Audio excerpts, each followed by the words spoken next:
Tick-tock, time to rock. Good evening, good morning, good afternoon to everyone who's watching from all over the world. This is This Week in Jihad, where every single week we think that we're not going to be back the next week because we think that the jihad will suddenly stop because Islam is so relentlessly peaceful. But every week, jihadis throw a cup of cold water right in our faces. It's a sad life. Sad life. Anyway, David Wood with me now. Terrible change, David. Really, every week I think this is going to be it. We're going to take the week off. Mm-hmm. Or we actually could come and say jihad is over. Yeah. And now there's nothing else that needs to be said and done. Mm-hmm. We can just relax and watch some old Mary Tyler Moore Show reruns, and everything's going to be great. Yeah, it's like it reminds me like every time a mob, beats someone to death in Pakistan for supposedly, insulting the Quran or insulting Muhammad, and then it says and they arrested those people and the government's going to crack down. And I think, well, they got all the culprits, they got them all. So now it's over. And then it happens again, and I'm like, I'm so confused right now. These jihadis are confusing me. It's a very confusing religion. Everybody knows, every non-Muslim politician in the West knows for sure that Islam is a religion of peace and tolerance. Mm-hmm. And yet, so many Muslim clerics who've dedicated their lives to trying to understand this religion and perfectly and communicate it properly don't seem to grasp that. They really should just sit down with Hillary Clinton or John Kerry or Pope Francis and get the true Islam. Yeah, and it is weird how every politician, every journalist, every educator, every entertainer in the West is an expert on Islam and is thoroughly qualified to explain when something has absolutely nothing to do with Islam, namely, terrorism. They all know it. They know it inside and out. And so it's an interesting religion where the people who know the least about it are the most qualified to explain to everyone else what it teaches. And the people who know the most about it, like al-Baghdadi, the caliph of the Islamic State, who had a doctorate in Islamic studies, although I hasten to note that a Muslim professor recently remonstrated with me for passing on those reports that al-Baghdadi had a PhD in Islamic studies and assured me that he only had a PhD in Quran recitation. And of course, we all know that you can recite the Quran without having the slightest idea what it means and what it's all about.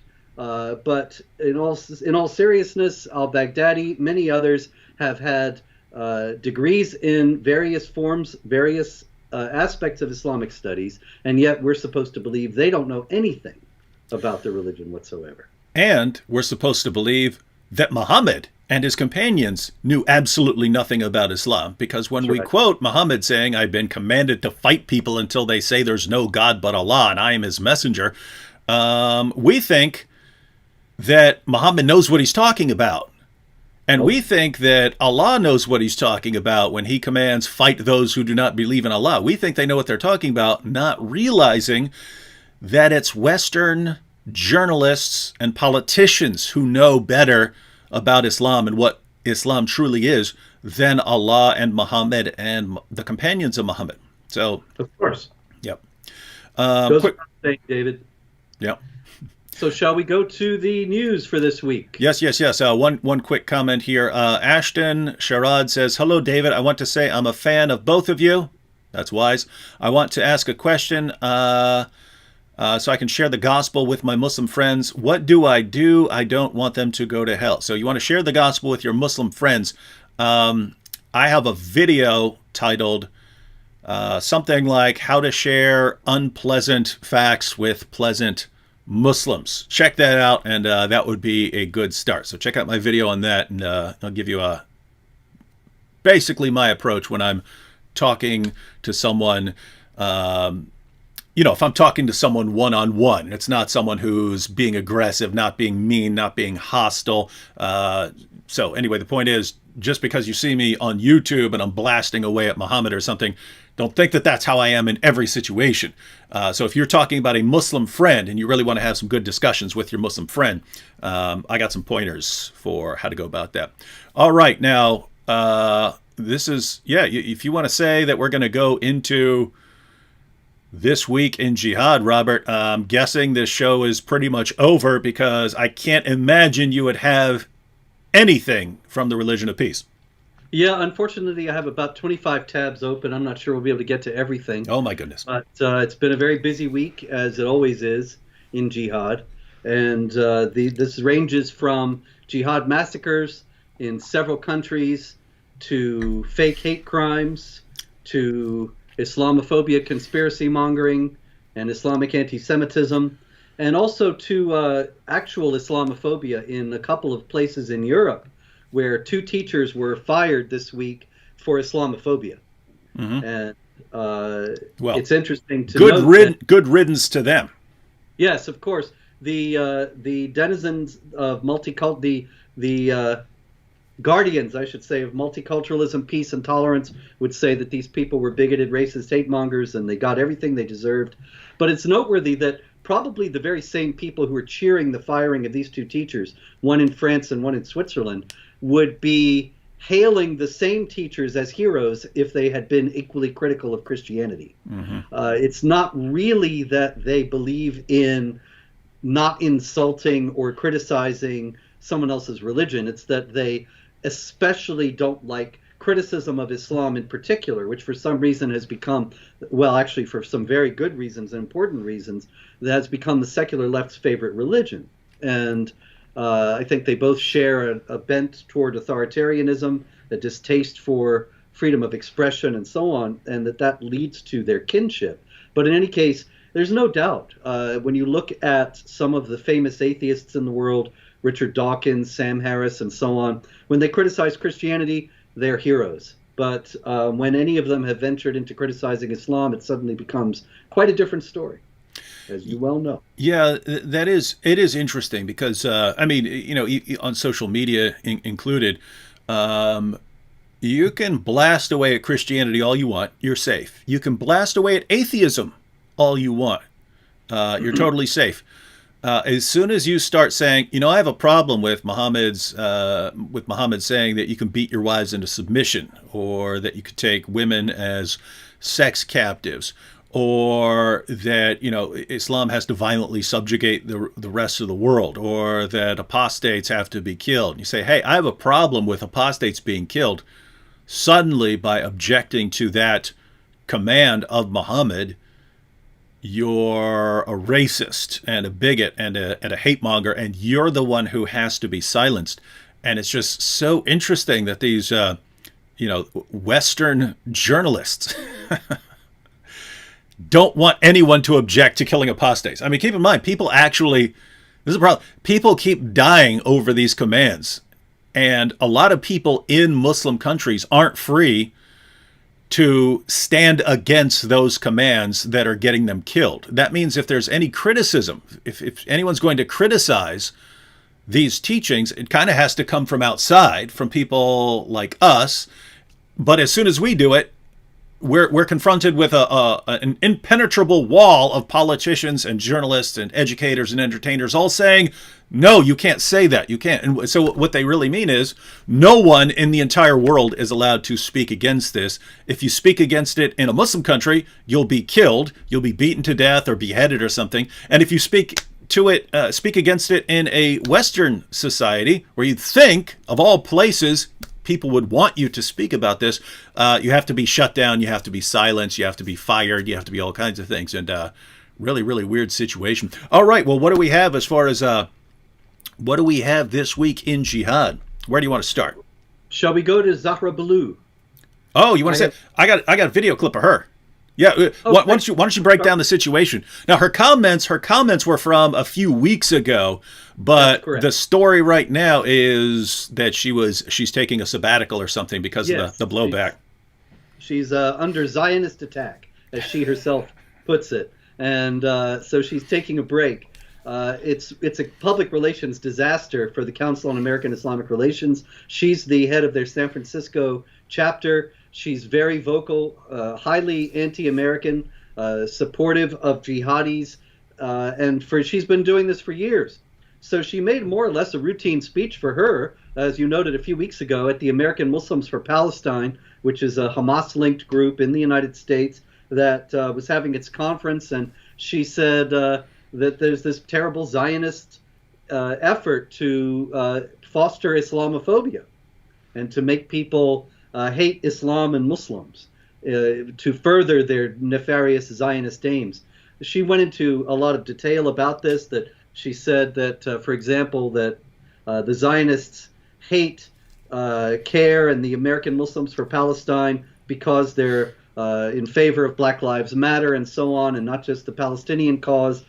She was very much playing, in other words, to the leftist Islamic alliance. But in any case, now this has blown up for CAIR because it's a kind of open anti-Semitism in her conspiracy mongering about Zionists working to foster Islamophobia.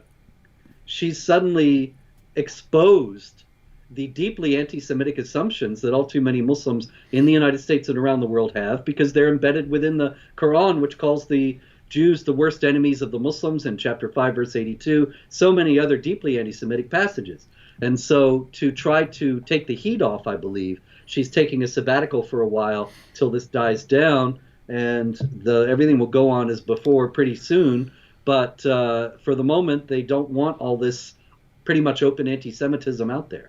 Now, Robert, no offense, but I can't believe anything you're saying right now, and so I'm just going to play some of what Zahra Balloo said, so everyone can see that you're totally exaggerating and making stuff up about her, that everything she said was inclusive of everyone, completely tolerant, no problems whatsoever. So let's go ahead and watch a couple clips. This is about 2 minutes of clips from Zahra Balloo to completely refute and destroy what Robert just said. Here we go. I want to underscore first and foremost that as Muslims, Islamophobia is not something we've been dealing with for 10 years or 20 years. It's something that we've been dealing with for hundreds of years. From the moment that our Prophet Muhammad, peace be upon him, introduced his message to his community, people opposed him. People opposed him. People were violent against him. They dehumanized him. They boycotted him. And the Muslims were unsafe. But over and over again, they turned to their faith and they emerged victorious. So these conversations are heavy, but they are not unprecedented. It can feel difficult at times, but we have a history of winning. We don't have a history of being richer or more powerful necessarily. We have a history of winning because we have Allah on our side. I want to underscore what Brother Atta said, which was that this, at the root of this, is a dehumanization of our communities.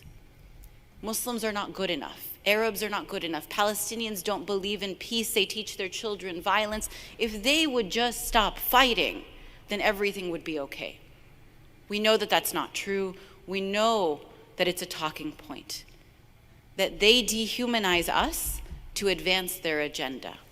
That Islamophobia is a well-funded conspiracy, a well-funded project, a well-funded... Did you catch that? Oh, yeah. She said she caught herself. Islamophobia is a well-funded conspiracy, project. She knows what words to use and what words not to, of course, but she might as well have been wearing a tinfoil hijab. Really, the whole thing is absolutely paranoid. Oh, yeah. We're not done. But go ahead and finish what you're saying. Okay. Project to marginalize us, to imprison us, to deport us, to silence us. And they do it because they're afraid of what we will do. They're afraid of our message. They're afraid of our advocacy. They know that Muslims fight for Black Lives Matter. They know that Muslims fight for police accountability. They know that Muslims fight against homelessness and poverty. They know that Muslims care for the environment. And most importantly, they know what my parents taught us. that Muslims fight for Palestine, that Muslims will fight for a free Palestine, and so they must come after us. The organizations that promote Zionist agendas, materials, marketing, and legislation are the same ones that want to ban Muslims, are the same ones that want to pass anti-Sharia legislation. The police officers in the United States who kill unarmed black men, women, and children are trained by the Israeli military. The technology that is used at the US-Mexico border is the same technology used at the apartheid wall. Robert, did you catch that? The Israeli military is training U.S. police officers to kill black people. And this is all part of the conspiracy. I mean, project. Yes. The project. This relentless demonization of Israel in this this fake idea that the Israelis are teaching American police to be brutal. It's false on so many levels, but it's rooted in the Islamic anti-Semitism that we were touching on before. Zahra Billoo sees the Israelis as the fountain of all evil because this is what the Quran tells her. And she's getting a little bit too open about it in this for the politically correct environment in which CAIR operates. Yeah, and I mean, it's one thing to say, hey, you know, there was a Hamas strike against Israel and Israel fired a missile back and a bunch of innocent people died. And hey, you know, I condemn Israel for this. They should have been more careful. That's one thing.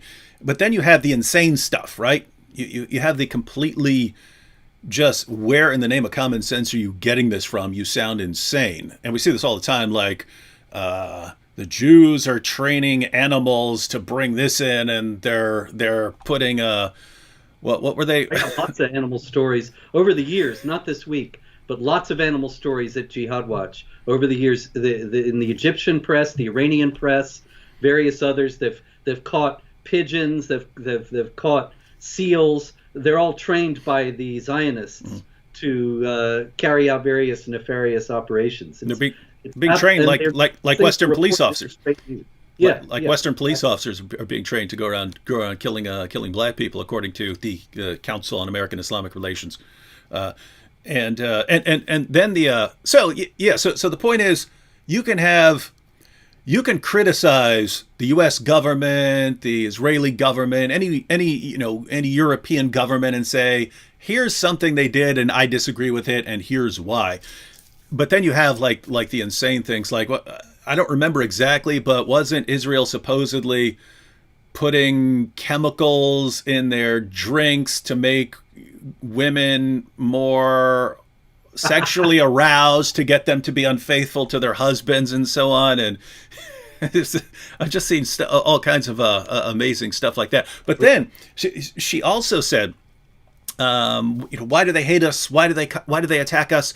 Because they know that we stand up for the homeless, and we fight for those in poverty, and we protect the environment. Now, Robert, you've been doing this a long, long time, and you know other people who have been exposing jihad over the years. Let me just ask, and I want an honest answer. Is your main problem with Islam A, that it fights poverty and stands up for the environment, or B, the terrorism, the relentless terrorism that's been going on for 14 centuries? Which one of those is a bigger issue? Be honest, don't lie. I have to go with B. Oh, okay. I'm afraid that I've never heard anybody in well over 20 years saying, I really dislike Islam because it encourages people to care for the homeless and the environment. Never once have I heard anyone say that. And Zahra Billoo, of course, is ignoring the elephant in the room. If there weren't jihad terrorist acts, if there weren't jihad terror plots, then nobody would have any problem with Islam. There are all kinds of people of all kinds of religions in the United States and around the world. And nobody's interested in shutting down any of these religions or any of the people who hold to these religions. It's only because they are relentlessly attacking the rest of the world that anybody gets upset. And that the fact that they are attacking the rest of the world because of these violent, aggressive imperatives within the Quran and the example of Muhammad. And so, of course, she knows this. She has to know this. She's not an idiot. Yeah. And she's very much trying to set up a smokescreen so that the naive, the easily led, the brainwashed by Pope Francis will not realize that this is the case. And I mean, just think about that, because you have people who are pandering to their audience, right? And so, I mean, think she's sitting there in front of a Muslim audience, and the reason they hate us is because we fight poverty, we help the homeless, we stand up for the environment. That's why they have to come again. I mean, that's so insane. I mean, I'm trying to think, like, so I mean, I can imagine being at a Christian conference. And I'm just thinking, if some Christian speaker stood up there and he said, you know what? There are lots of atheists nowadays who complain about Christianity. And I was like, yeah, that is true. Huh? He goes, I'm going to tell you why that is. It's because Christians have homeless shelters. And I'd be like, what? That's not what, I mean, yeah, they complain about Christianity. That's not it. That's not the reason. That's ridiculous, right? It is a ridiculous thing to say. And yet that's what passes for an awesome presentation it's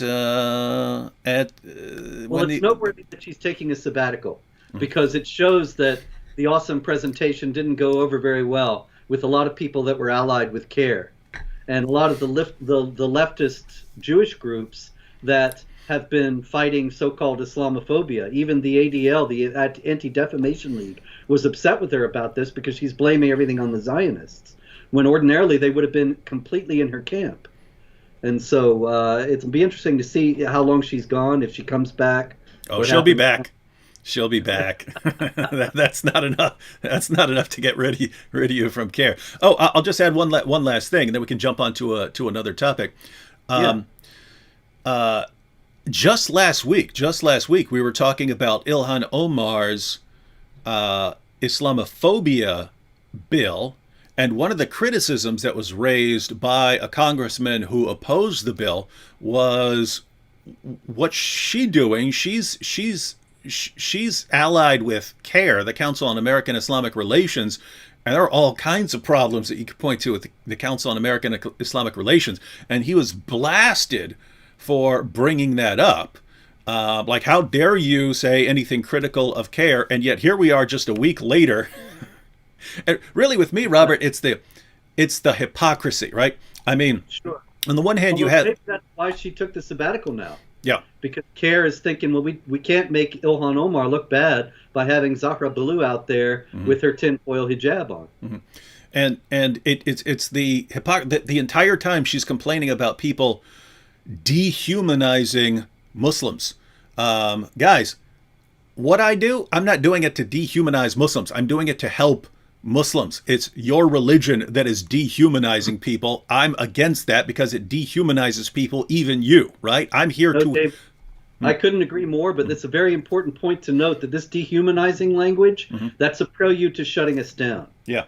I think I told you before that the Global Internet Forum on Counterterrorism has classified me as a violent extremist. This is the counterterror arm of Microsoft, YouTube, Twitter, etc. And they, when my lawyer wrote to them, they wrote back and said, but he's always dehumanizing Muslims by reporting on the crimes of jihadis.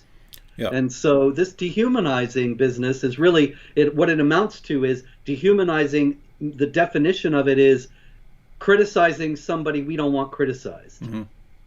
But it means that we're ticketed for being silenced. Yeah, and that's what I mean by the hypocrisy. Because if you look at what she's doing, the entire time she's speaking, she's dehumanizing the groups that she's opposing. They're all conspiring to go around and go on killing sprees and murder everyone, and they're training people to go out and kill black people, and it's just because we want to feed the homeless, and they don't want us to feed the homeless because they hate the homeless so much. It's like she's demonizing and dehumanizing the people she disagrees with in every possible way, making them sound like the most evil people imaginable by all kinds of false accusations.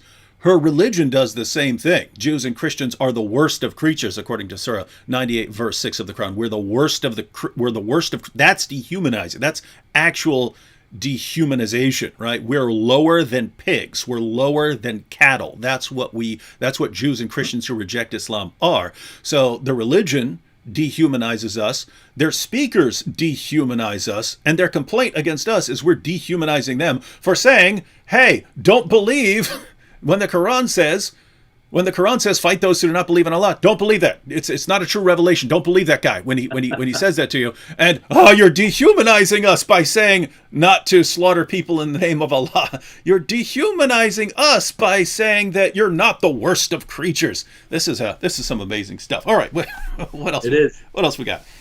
It's absurd. But in any case, we can go now to Fairfax, Virginia, Fairfax High School, where a sophomore. And because she is a minor, I guess it's best that I not mention her name, but her name was all over the papers when she accused two students at Fairfax High School of ripping off her hijab in the midst of an Islamophobic attack against her. I got what we can call her, Hijabi Smollett. That's good. That's good, because that's exactly what she is. As it turned out, the Fairfax police investigated the incident, and they found no evidence of a hate crime. And they even issued a statement saying that she admitted that this whole thing was not actually the way that she had originally told the media, that there were no Islamophobic statements made, that it all just turned out to be a fight between two students, and she was involved. And apparently she was trying to cover up for her role in the fight by claiming that it was a gratuitous Islamophobic hate attack.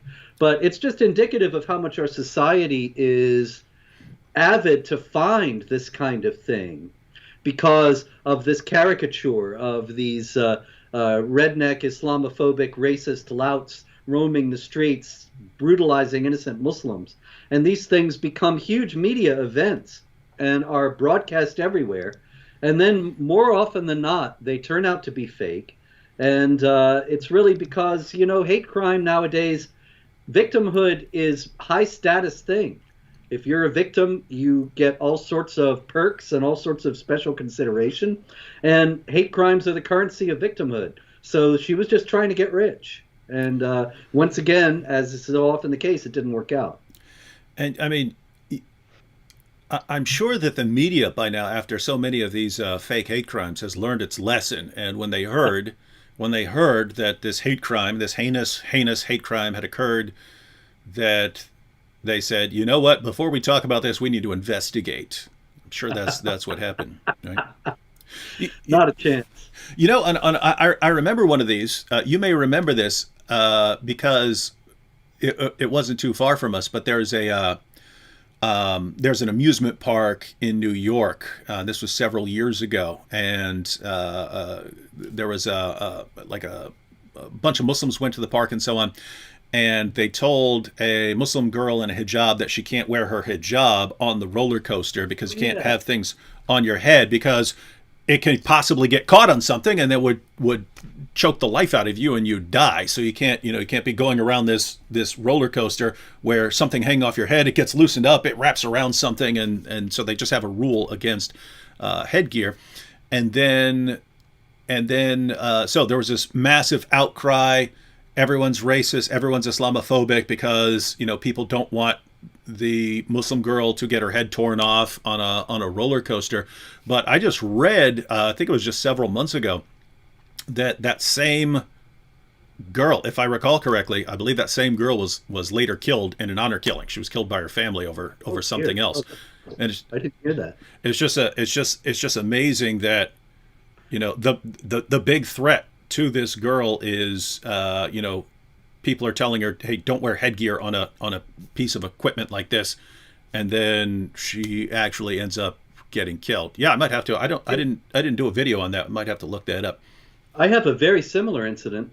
This is from about 4 years ago, there was a very similar story as the one in Fairfax High School. There was a girl said she was on the New York subway and she had her hijab ripped off and the whole subway car was crowded, she said, and nobody came to help. Everybody was watching as these two terrible right-wing Trump supporters tore her hijab off and abused her, and everybody sat there and watched. And I thought, this is 2017. Nobody took a video? Come on. That was one thing.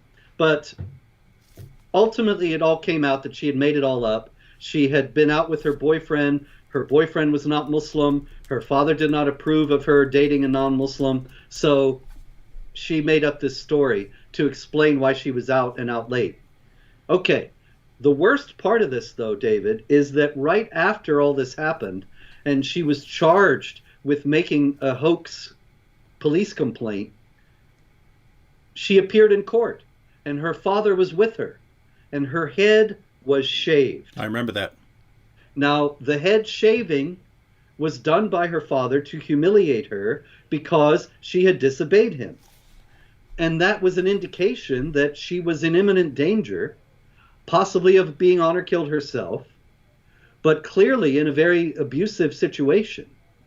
And yet nobody picked up on it because that's not the narrative that the establishment media wants. They only want stories that give the impression that Muslims are the victims of widespread discrimination and harassment in the United States, which is not the case.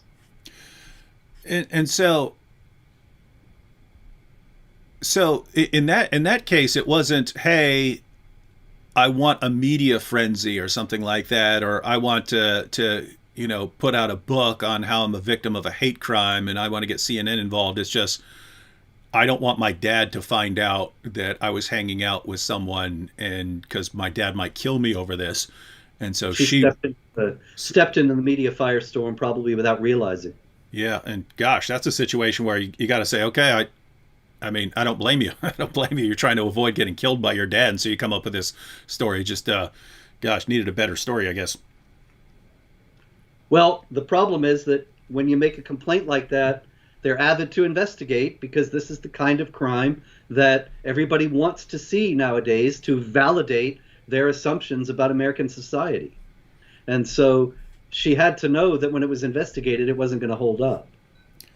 Yeah. Probably didn't realize that because when you're 18, you don't always think things through. And if you're told all your life, well, everyone's in on this and this big conspiracy of all these people in positions of power who are conspiring to target the Muslim community, you might think, well, they're gonna gloss over this, and my dad won't be too upset if he thinks I'm just a victim of a hate crime, and so might think she'd get away with it, and not realizing, wait a minute, actually, the vast overwhelming majority of people in the United States don't want hate crimes against you, even if you're Muslim.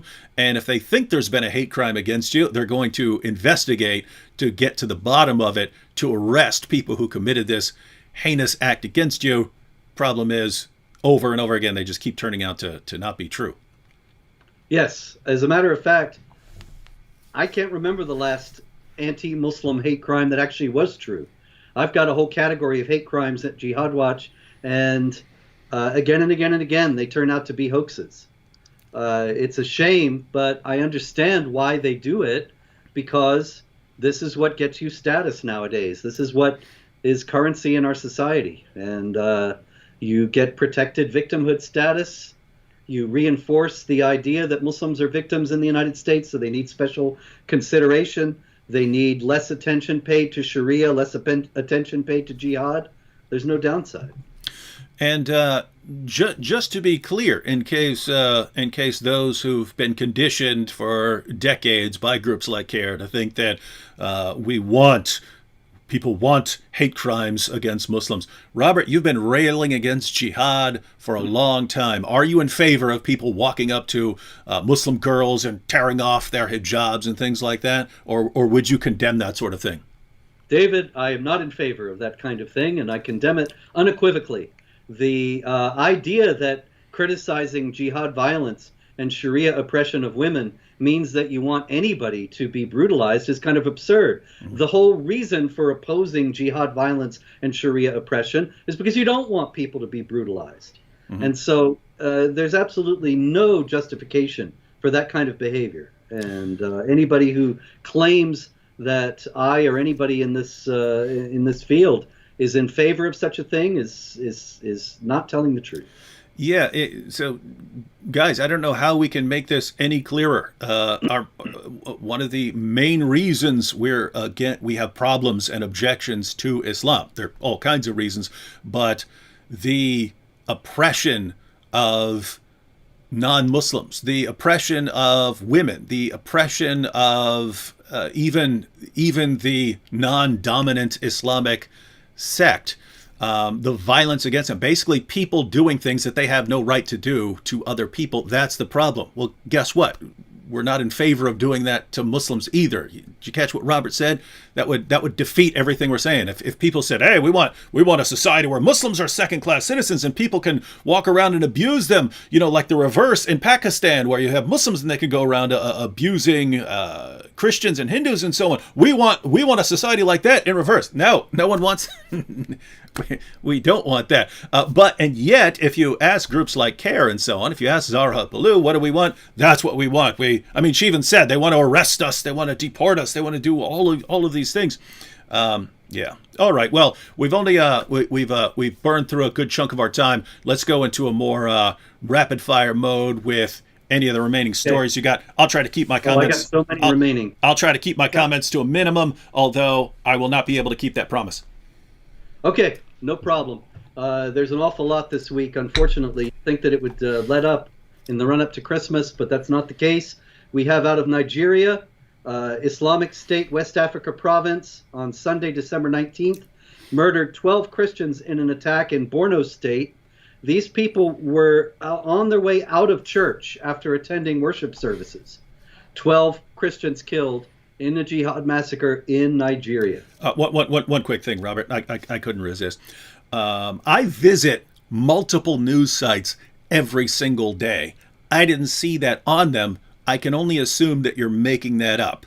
That's one. But two, hypothetically, if something did happen like that and it was reversed, I remember when there was an attack on a mosque in New Zealand. I remember it was international news for months. It was international news for months. And yet, if it were to happen to a church, we don't hear about it. That's right. This story, the source for this story is a site that tracks Christian persecution, Morning Star News. And they have sources on the ground in Nigeria. So I have no reason to doubt the report. Unfortunately, it's altogether too much like many, many other reports. This happens on virtually a daily basis in Nigeria, as is also shown by, this is a story out of the Nigerian publication Independent, not to be confused with the Independent in the UK. And the Nigerian Independent noted on December 19th also, excuse me, that the death toll had reached 38 in another jihad massacre in Kaduna State. The other one was in Borno State. And in Kaduna, the Muslims swooped in, killed people in several villages, set fire to vehicles and farm produce and houses. This all is in the service, of course, of trying to clear the non-Muslims out of the area so that the Muslims can take hold of it. What we call the Islamic world was Islamized in much the same way many centuries ago, outside the historical memory of most of us, which is a shame because the same thing is happening now. Yeah, I'm struggling to believe anything you're saying right now because it flies in the face of everything I hear from Western news organizations. Who we know are trustworthy. Absolutely. Another story out of Nigeria is little bit different. There is a bill that was introduced there by a senator, Abiodun Olujimi, and she has introduced a bill calling for the equality of rights for women. And Muslim senators are opposing it. on the grounds that it is anti-Islamic. Wait. Can you repeat all of that real quick? So Sure. she proposed what? A bill calling for prohibiting discrimination against women, providing for the equality of rights of women. Mm-hmm. And the Muslims in the Senate say no, they're not going to support this because it is un-Islamic. It contravenes Islam. Abu Bakr Yusuf, representing the Taraba Central Senatorial District in Nigeria, he said this equality infringes on the Quran. I will not support the passage of the bill until the word equality is removed. When you bring equality into it, it infringes on the Quran. Well, gosh, I'm still He confused. said it. He Obviously has not learned the true peaceful teachings of Islam that Joe Biden could tell him if he remembered them. But unfortunately, the imams in Nigeria seem to be teaching some Islamophobic perversion of Islam. They must be getting all their information about Islam from your website, because where else could they be getting it? I mean, there's no other place they could be getting their view of Islam other than your website. That's it, man. Okay, let's see what else we got here. We have, also another story out of Nigeria, and this is about Muhammad Mubarak Bala, who is a Muslim who left Islam, was a Muslim. He is the president of the Humanist Association of Nigeria, and he has been in prison for some time for blasphemy. And he was forced, he recently disclosed, he was forced to pray as a Muslim while in prison, even though he is very publicly not a Muslim. As a matter of fact, he's in prison for not being a Muslim.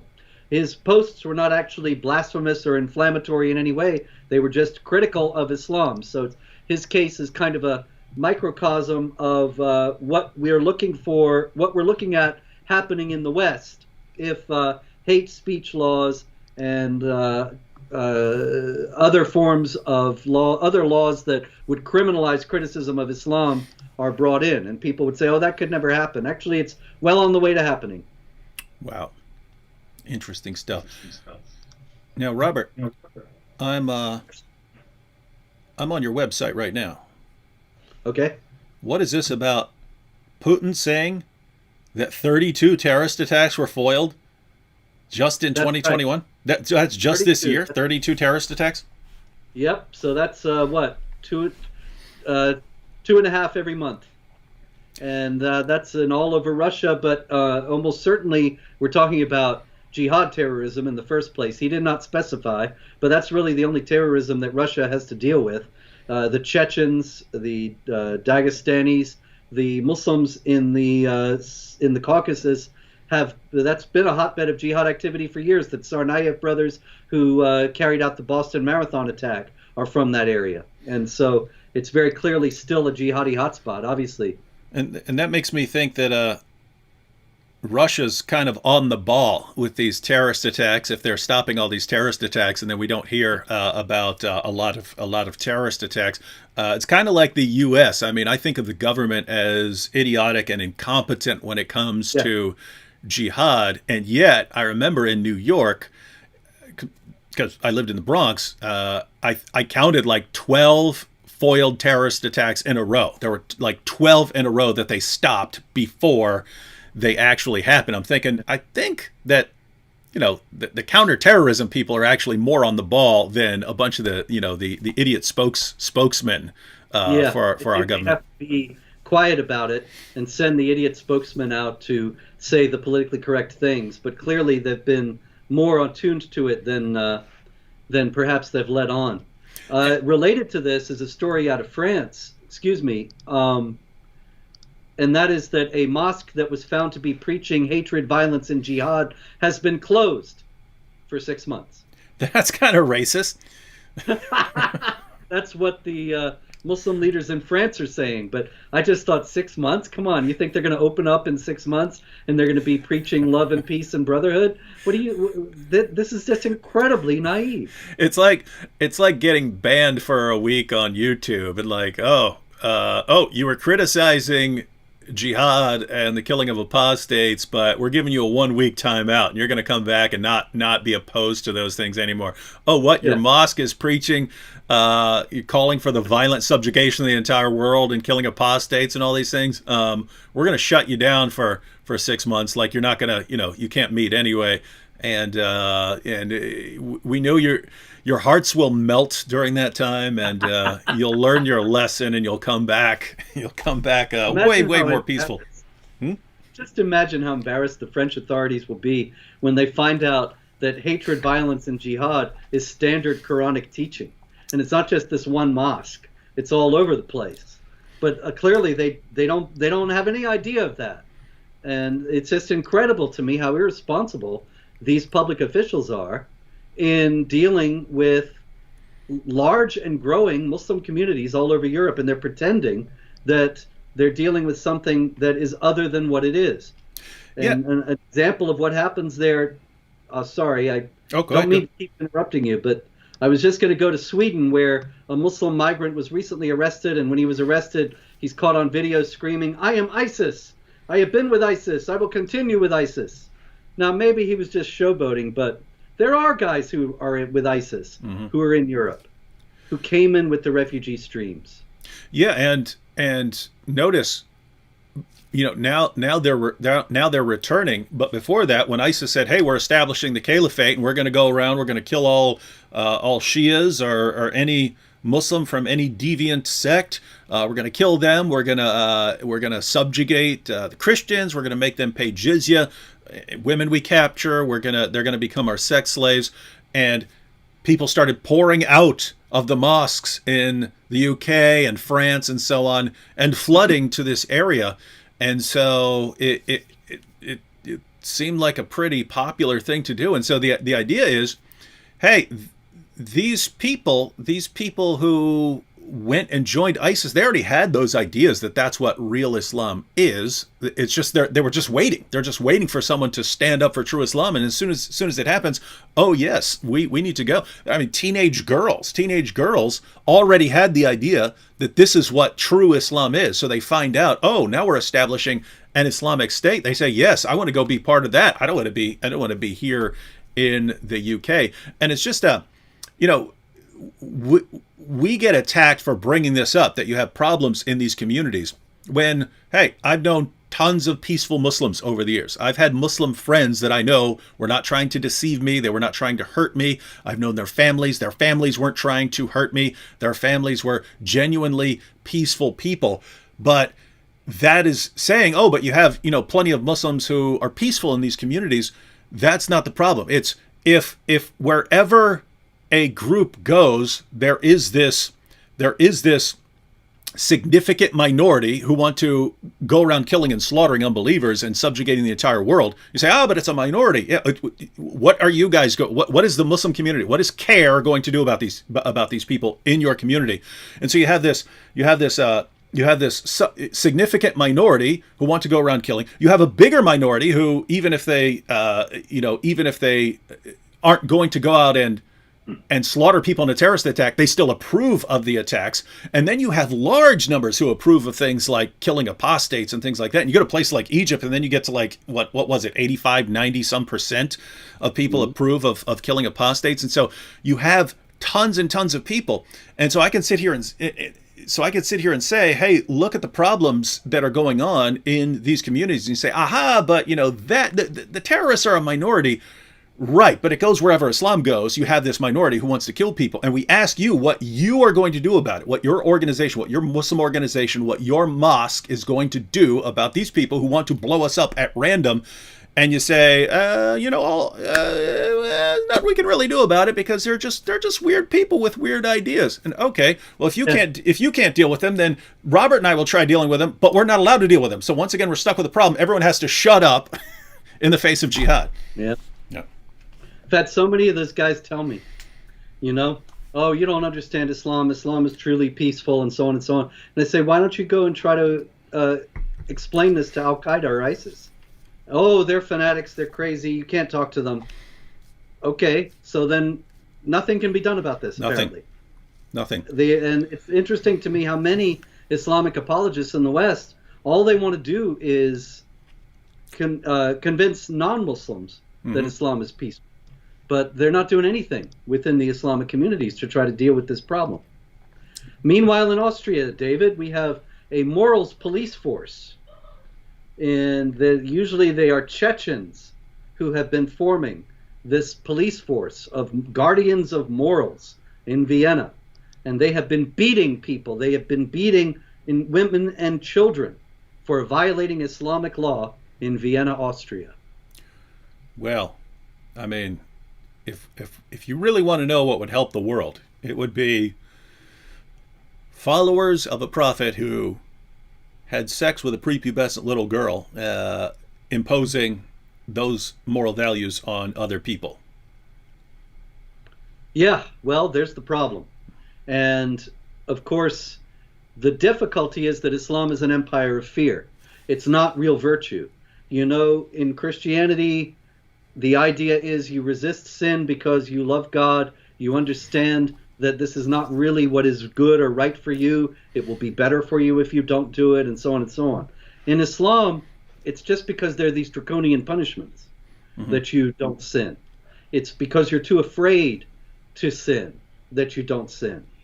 And this is what this morals police force in Vienna is kind of symbolizing, that they don't go to you and try to convince you that it's better to be virtuous.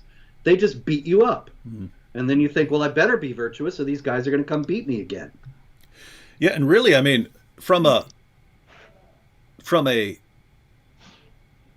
ethical perspective, from the perspective of ethics, you're not making people more moral by, beating them for doing the wrong thing. You're kind of taking away their ability to do the right thing for the right reason. In other words, imagine I'm walking down the street and I see a purse filled with money and jewelry on the ground. Some woman dropped her purse filled with money and jewelry. When I'm in that situation, I actually have an opportunity to do the right thing for the right reason. I can return it, or I can say, you know what, I'm kind of hard up for cash, so I'm going to go ahead and keep it. But I have a choice right there to do the right thing or the wrong thing. If I'm walking down the street and I see a purse filled with money and jewelry, and I look down and all of a sudden I look up and there's a guy with a club standing over me, well, now I don't have a choice, right? I have to hand that over. There's no option, right? I can hand it over. I haven't done anything right. I haven't done anything good. I have preserved myself from getting bashed with a club. It was completely self-serving. And notice, if your entire moral world is governed by, not being beheaded or not being lashed or not being, beaten or not being beaten up by your husband and things like that, if your entire moral world is just this system of fear, you never actually develop morally. You don't become the sort of person who can resist temptation. And I don't think it's a coincidence, Robert, that you have immigrants coming from, the Middle East or from Pakistan, where there are all these punishments, and they get to the UK and all of a sudden, they form rape gangs and stuff like that, because hey, if I can take it, I'll do it. I don't get beaten and tortured here for doing this. I can get away with it here, and they have no inner moral strength. They're uncovered women. And the Quran says in chapter 33, verse 59, that the women should cover themselves so that they are not molested, which has the subtext of then the women who aren't covered can be molested. So there you go. Unwrapped food. Now I know you had a bunch more open tabs, but with these last one more, David, I got to give you. Okay. Before we go, okay? Yeah. One more. This is out of France. Okay. And a few days ago, a Muslim appeared in court, actually on Monday, for justifying terrorism, premeditated violence, and threatening to kill. He assaulted several people, and he screamed, "You infidel! We're going to kill you all! Allahu Akbar!" And so this, unfortunately, is all too common, increasingly common feature of life in France. And it's interesting to note once again that by screaming Allahu Akbar, the man who is carrying out these assaults explicitly grounds his actions in Islam. And it is as if he is saying, I am being brutal and violent to you because I am a Muslim, because this is the command of Allah for me. Very, very strange interpretation. That's another guy who must have been getting all his information from your website, because there's nowhere in the Muslim sources which call for, violent jihad. You couldn't come to this conclusion unless you're just insane, some sort of insane bigot. He was probably helping the homeless. Yeah, we do have a couple of minutes left. I was wondering if you could just touch on the issue of social media issues going on, because I'm seeing something about Facebook here on the front page of your website, and the title is Facebook allowed photos of beheadings from ISIS and the Taliban to be tagged as insightful and engaging. Yes, that's insightful with an SIGHT, not inciting violence. This just indicates that Facebook is a terrible double standard in its policing of whatever it called. What does it call it? Inappropriate content. In any case, there have been many, many people who have dissented, who oppose jihad violence, who have been banned from Facebook. My site on Facebook is heavily shadow banned. You can barely find it. If you find it, there's hardly anybody there. This is I gave up on Facebook. I just left. I deleted my account. Yeah. Well, I can understand that, except my tech guy won't let me delete it altogether. Yeah. Well, I'm not telling anyone else to do it. I'm just saying I got to the point where it is pointless for me to be on here because they just kept in. Yeah. And in fact, I'll tell you, the kind of straw that broke the camel's back, because I would get messaged a death threat. I'm going to kill you, David. And I would say, hey, look at this. Look at what someone just sent me. And Facebook would ban me for 3 days or a week for posting that a guy threatened to kill me. Now, they obviously wouldn't do that. If someone threatened a Muslim and the Muslim said, hey, look, this guy's threatening me, they're not going to ban that. But if I say, hey, this guy threatened to kill me, I would get banned for hate speech. It's hate speech for me to post that someone else called for my death. But the one that happened over and over and over again, I put up with it for a while. But the one that really, the straw that broke the camel's back, I posted a picture. It's a pretty famous picture. I'm sure many people have seen it before, of a Nazi rally. They gathered workers at, I think, a shipyard or something like that, and they made all the workers do the Nazi salute, and they take a picture. And there's one guy sitting in the middle with his arms crossed, and he's just looking like really annoyed, like what is this nonsense, right? So I posted a picture of that guy with a circle around him and an arrow pointing to him saying, be this guy. In other words, be a guy who look, if you want to kill me, but I'm not hailing this guy, right? Facebook banned that for hate speech, right? I'm like, wow. But notice how perfect it is, right? I'm saying, be the sort of person who would not back down, even if you're surrounded, by a group that would put you to death. Don't back down. Facebook says, we can't allow that on our platform. We can't allow you to say something like that. You can post pictures of beheadings. They're insightful. Jihadi sites have had no problem. That's what the story's about. Mm-hmm. Jihadi sites do not get flagged on Facebook. All right. Any final words before we sign off for the week? Never to be heard from again? Yeah, I think this is it, David. That's the end of Jihad. They're going to hang it up at the end of this year, and so we're done. Yep, we are done talking about Jihad, because really that force of peace within Islam has to be kicking in right about now. It's a religion of peace, and in 14 centuries of jihad against the entire world, obviously the jihad movement has to be out of steam, and we're going to get the peace is going to kick in. We're going to get the greater jihad now. We can talk next week about how Zahra Balloo devoted herself to prayer and good works all week, and that was her jihad. That was her jihad. Staying fit. That's her jihad. All right. So everyone who's watching, all you Muslims who are watching, you flip out when we talk about your prophet and say we must hate you because we criticize your prophet and we criticize your book. Guys, that's part of your religion, to hate people because of, you have different views. That's part of your religion, right? When it says fight those who do not believe, then you think that any time someone says, well, they don't agree with you on something, that's a call to fight. No, I'm telling you this stuff because I want the best for you. And Islam is just not the best for you. Islam is not what's best for you or for anyone else. So leave that religion. All right. Thanks to Robert Spencer. Definitely want to visit Jihad Watch. If you don't have a copy of The History of Jihad, get that on Amazon.